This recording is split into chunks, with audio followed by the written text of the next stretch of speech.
everyone, welcome back to Sunny Live Chain. Thank you so much guys for tuning in. I'm here to update you of what's going to happen on Genesis from the 29th to the 3rd of September 2025 on Monday.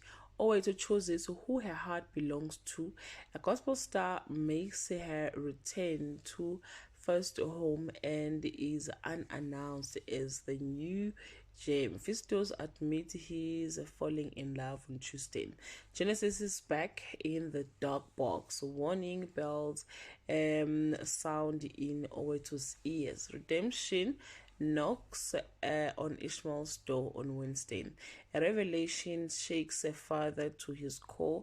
A bold man put Felicia in a tough spot, and Nobuhle search for the truth leads to unsettling discoveries on Thursday. Felicia has a plan to solve the backlash from Maruna's return to Genesis. Bonko's attempt to talk to a raging father bears no fruit. Nobuhle struggles to come clean to Ishmael about what she's been up to behind his back on Friday. A legacy is claimed, a life-changing choice is presented, and a betrayal threatened to spoil a victory.